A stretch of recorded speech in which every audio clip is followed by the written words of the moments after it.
해주세요.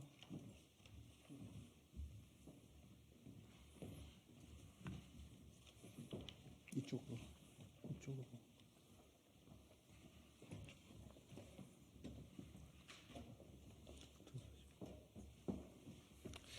네, 안녕하십니까. 더민주 전국혁신회의 대변인 이원혁입니다. 오늘은 대변인으로서 온 게 아니고요. 경기도 화성을 예비후보로서 이 자리에 섰습니다. 출마 기자회견문 낭독하도록 하겠습니다.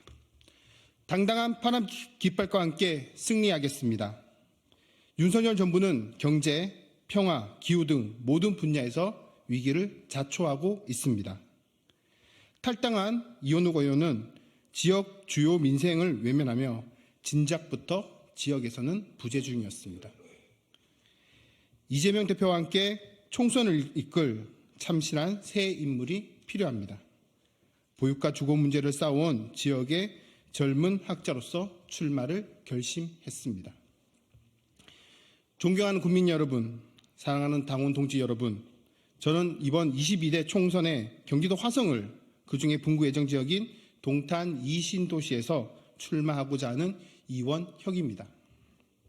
우리는 고통스럽고 답답했던 코로나19 시대를 지나왔습니다. 마스크를 벗으면 모든 것이 나아지리라고 믿었습니다. 그러나 우리는 전혀 나아지지 않았습니다.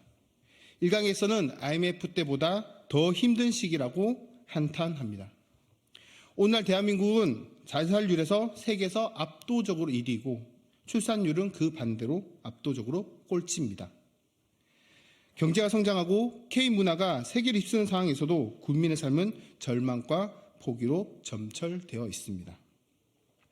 윤석열 대통령 부부가 해외 순방을 빙자한 흥청망청 해외여행에 몰두한 사이 대한민국 국민의 삶은 기울어져 가고 있습니다. 어린이와 학생들의 보육, 교육의 질은 여전히 개선되고 있지 않습니다. 청년들은 취업과 결혼 그리고 출산을 포기하고 있습니다. 장년층은 불안한 고용 환경과 몰락해가는 골목 상권에 절망하고 있습니다. 노년층은 저급한 일자리와 복지 사각지대에 어려움을 겪고 있습니다. 심각한 기후위기를 맞이하고 있습니다. 윤석열 정부는 유난히 따뜻한 올해 겨울에도 전혀 위기감을 느끼지 못하고 오히려 일회용품 규제를 완화하는 등 시대에 역행하고 있습니다. 남북평화 문제에서 윤석열 정부는 어떠한 관심도 노력도 보이지 않았습니다. 안보, 평화, 외교에서 무능은 대한민국을 한반도와 국제정세에서 제3자로 물러나게 하고 있습니다. 대한민국 자체가 후퇴했던 것이 아닙니다. 경제 규모와 문화 역량 등은 갈수록 커져가고 있습니다. 그러나 고용 없는 성장, 부자 감퇴 등으로 인한 복지 후퇴, 서민 예산 축소, R&D 예산 축소 등 시민의 삶이 어려워지고 있습니다. 즉 정치의 실종, 정치의 실패가 오늘의 위기를 맞이하고 있습니다. 기성정치는 오늘의 위기에 책임을 져야 합니다. 국가의 역량을 충분히 성장시키지 못하고 그 부를 분배하지 못한 것은 오로지 정치의 책임입니다. 기성정치인들은 자신의 책임을 통감해야 합니다. 윤석열 정부는 심판받아야 합니다. 그리고 여야를 불문하고 기성정치인들은 젊고 유능하고 도덕적인 인물로 물갈이 되어야 합니다. 제가 출마하고자 하는 동탄 신도시는 인구 40만의 거대한 지역구로 분구가 예정되어 있습니다. 동탄 신도시는 평균 연령 34.7세로 전국에서 가장 젊은 도시입니다. 그러나 활기로 가득 차야 할 이 젊은 신도시는 한숨으로 가득 차 있습니다. 비어있는 상가, 열악한 교통환경, 과밀화로 인한 인근 도시로 통학하는 고등학생들, 여전히 불안한 보육환경 등은 시민의 삶을 불안하게 하고 있습니다. 지역구 국회의원인 이원욱 의원이 탈당했습니다. 그러나 이미 이원욱 의원은 이미 수년 전부터 지역에서 부재 중이었습니다. 지역의 주요 민생 문제를 외면하고 최고위원 선거 등 본인의 영달에만 관심을 보였습니다.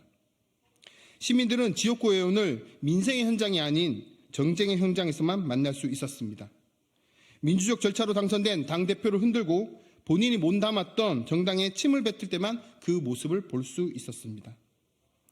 동탄의 여러 문제를 민주당은 외면하지 않았습니다. 민주당이 해결했습니다. 그러나 그 자리에 지역구 국회의원은 없었습니다. 세간을 떠들썩하게 했던 한유총 소속 유치원 비리가 2018년 동탄을 중심으로 발생했습니다. 저는 이원욱 의원실에 수차례 도움을 요청했지만 묵묵부답이었고 결국 저 멀리 서울 지역의 국회의원의 도움으로 비리 유치원에 대한 특별감사와 유치원 3법을 이룰 수 있었습니다. 박근혜 정부가 만든 기이한 임대주택인 심령 공공임대 리츠는 민간 자본을 기반으로 한 공공임대주택 사업이었습니다. 민간 자본과의 이해관계 문제로 법이 정한 조기 분양이 어려워져 난항을 겪을 때 지역의 국회의원은 외면했습니다. 결국 저는 서울을 넘어 경기도 파주의 민주당 국회의원의 도움을 받아 민주당과 함께 지역의 2만 명, 전국의 20만 명의 내 집 마련의 꿈을 현실화시켰습니다. 동탄 1신도시와 2신도시를 가로지르는 경부고속도로 지하화의 문제는 지역 발전을 위해 너무나 중요한 문제였습니다. 이 문제에 있어서 지역의 국회의원은 무능했습니다. 결국 주민들은 당시 송영길 민주당 대표에게 도움을 요청하여 이 문제의 실마리를 찾을 수 있었습니다. 바꿔야 합니다. 정치와 정치인을 바꿔야 합니다. 나 아니면 안 돼라는 욕망의 정치가 아닌 새롭고 참신한 희망의 정치로 바꿔야 합니다. 고 김대중 노무현 대통령의 통합의 정치를 다른 사람을 공격하기 위한 수사로 활용하는 정치가 아닌 그 정신을 이어받을 정치인이 필요합니다. 정치와 정치인의 부재 시대, 젊고 새로운 정치인이 나서야 합니다. 새로운 정치인만이 기본사회라는 새로운 세계를 열 수 있습니다. 4차 산업혁명의 시대, AI 등 각종 자동화 시대의 이면에 커지고 있는 빈부격차와 복지사각으로 인간의 삶은 더욱 각박해져 가고 있습니다. 인간이라는 그 가치만으로 존엄과 삶을 보장받을 수 있어야 합니다. 돈이 없어도 연애를 할 수 있고, 돈이 없어도 결혼을 할 수 있고, 돈이 없어도 아이를 낳을 수 있는 사회, 가족이 없어도 보호받을 수 있고, 노년이 되었어도 외롭지 않은 사회, 우리는 만들 수 있습니다. 이재명이 만들어가는 기본사회는 바로 그런 사회입니다. 4차 혁명 시대와 발을 맞추면서도 인간의 조명을 지켜가는 사회, 그 사회가 우리가 만들어가야 할 기본사회입니다.